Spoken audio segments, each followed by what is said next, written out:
Friends, આજે હું ગુજરાત રાજ્ય પર એક નિબંધ લખવાની છું. તો ચાલો હું નિબંધ લખું અને હું તમને તે નિબંધ બોલીને પણ બતાવીશ અને હું લખતી હશ તે પણ તમને બતાવીશ. તો ચાલો જોઈએ.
ફ્રેન્ડ, તો હું સૌથી પહેલાં તમને વાંચીને બતાવીશ, પછી હું તમને એનો ફોટો ક્લિપ એટલે કે ફોટો આ પેજનો આખો ફોટો બતાવીશ.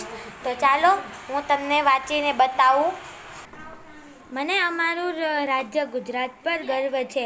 ગુજરાત રાજ્યમાં કુલ 33 જિલ્લા છે. આ જિલ્લામાં સૌથી મોટો જિલ્લો કચ્છ અને સૌથી નાનો જિલ્લો ડાંગ છે. ગુજરાતમાં કુલ 2 અખાત આવેલા છે. આ 2 અખાતમાં કચ્છનો અખાત અને ખંભાતનો અખાત આવેલા છે. ગુજરાતના પાડોશી રાજ્ય મહારાષ્ટ્ર, રાજસ્થાન વગેરે રાજ્ય આવેલ છે. ગુજરાતમાં કુંવારિકા એટલે કે અંતસ્થ નદી પણ છે.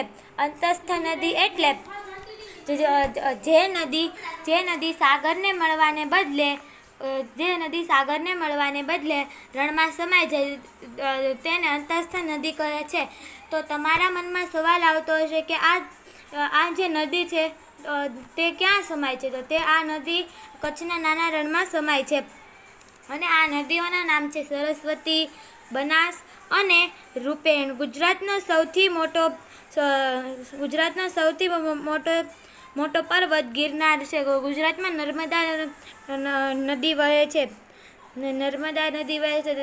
તેના પર સરદાર સરોવર ડેમ બાંધવામાં આવેલ છે.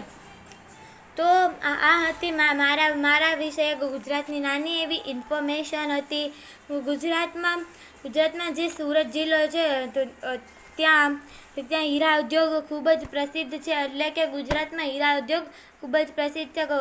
કચ્છમાં રણ આવેલું છે અને ડાંગમાં આપણું એકમાત્ર ગિરિમથક આવેલું છે. મને મારા ગુજરાત પર ગર્વ છે અને મને ગર્વ થાય છે કે હું એક ગુજરાતી છું. Thank you. જો તમે મારા વિડીયોમાં મારી ચેનલમાં એટલે કે મારા વિડીયોમાં નવા હોય તો પ્લીઝ મારી ચેનલને સબસ્ક્રાઈબ કરો. અને જો તમને વિડીયો ગમ્યો હોય તો મારા વિડીયોને લાઈક કરો, શેર કરો.